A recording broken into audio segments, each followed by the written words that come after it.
I'm Nikki from the Fabulous Life Builder, and I wanted to kind of compare and talk a little about the law of assumption versus integrated attachment theory. Now, the law of assumption is that believing what you want already exists in life, it makes it really happen. Whatever you believe is true becomes true. So, for example, if you decided you wanted to be a nurse, you just keep thinking about being a nurse and then you will end up really being a nurse. It was created by Neville Goddard, I think is how you pronounce it. And many people that preach this idea are telling people that you can manifest anything by using this method. And you just have to tell yourself that you are awesome and lovable and worthy of love, and it will be so. This idea also says that people should act as if what they desire already happened. So according to that theory, if you want to be a nurse, you should already act like you're a nurse, and this is supposed to drive you towards what you need to do to become a nurse. Now, some people have come up to me and says that it works for them. And if that really does, I mean, that's great. Absolutely do what works for you. And while I do think the law of assumption does have helpful elements to it, I do think there are some issues with it. And I think many people online that preach about it to other people are, well, quite frankly, so as an expert on integrated attachment theory, I'm going to get into why I feel that way.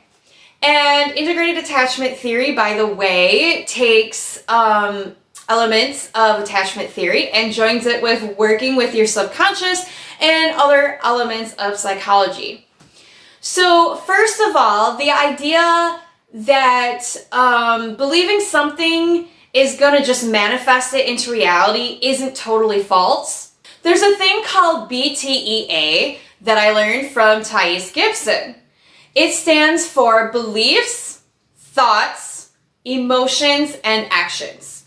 So whatever your beliefs are about something affects how you think and the thoughts that come into your head.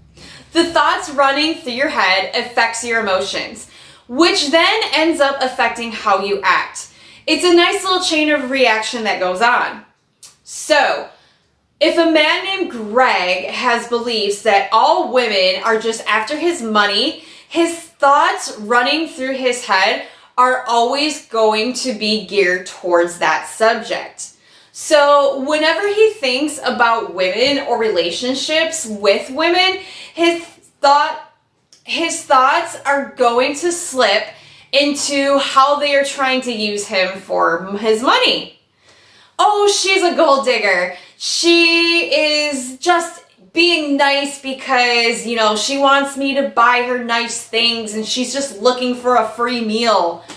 So with those thoughts running in his head, it affects how he feels emotionally towards women.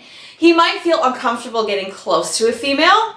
He might be really resentful automatically when a woman approaches him. So that leads him to act in a certain way. He'll be standoffish and dismissive towards women. He might be rude and short with them, automatically unwilling to help any female. He might say something really unkind to them or, about them in general. And this is all going on because he believes that they are trying to take his money. Most likely, he's not ever going to end up in a healthy relationship. He can also tell himself that he is so awesome and worthy of love all day, all he wants, but if he truly has other conflicting beliefs, it's not going to work. While he's telling himself he's worthy of love, he also believes all women are gold diggers, and that second belief is going to stop him from taking the actions he needs to get into a healthy relationship until he does the work around it. So the beliefs that you have and think about really do affect and shape the outcome in your life. But you can't just think to yourself that, or believe, that I'm going to be a millionaire and therefore it's just going to happen. I mean, otherwise all of us would be millionaires, right? So just waking up and thinking, I'm sending out vibes out to the world and I'm going to be a millionaire is probably not going to work out. You have to be intentional about what you want. How are you going to be a millionaire? What steps are you going to take to become one?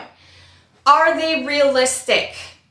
What am I doing to carry out these steps? Because if I have the belief that I can't carry out those steps, then the thoughts and so forth start kicking in that are going to prevent me from doing that. Because now you're fighting yourself at a subconscious level. It's the same as going into a job interview and telling yourself that you're going to get the job because you believe you are just going to get it. You have to sit down and ask, why do you believe it? What qualifies you for it? You just can't say, I believe I'm enough. I have to actually think about why I'm enough. So, well, I think that what you believe does affect the outcome of your life a lot. I don't think just telling yourself that you believe is going to be enough to just make things happen. You have to be more intentional and self-aware about it.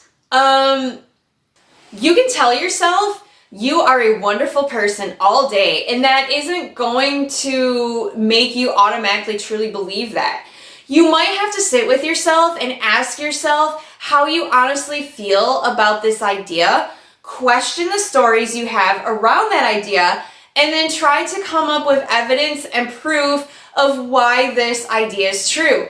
If you can't come up with why it's true, then you need to figure out what it is that you need to make it true. And it applies to trying to manifest something to happen. You need to sit down with yourself and question your thoughts on what you are trying to manifest, what you are trying to, do, what you need to do in order to make it happen. It's all about intention and self-awareness, which I think most of the people who talk about the law of assumption, or at least that I have personally have seen, totally miss the points. So, if you have any questions about this topic, or if you have any other topics you might like to learn about some more, please hit the subscribe button and leave a comment to let me know so I can help you create your most fabulous life. You can also find me on Instagram and now TikTok. Woo, I'm on TikTok. And I do have one-on-one coaching. Please hit the like button if you found this information helpful. And until next time, I will see you later.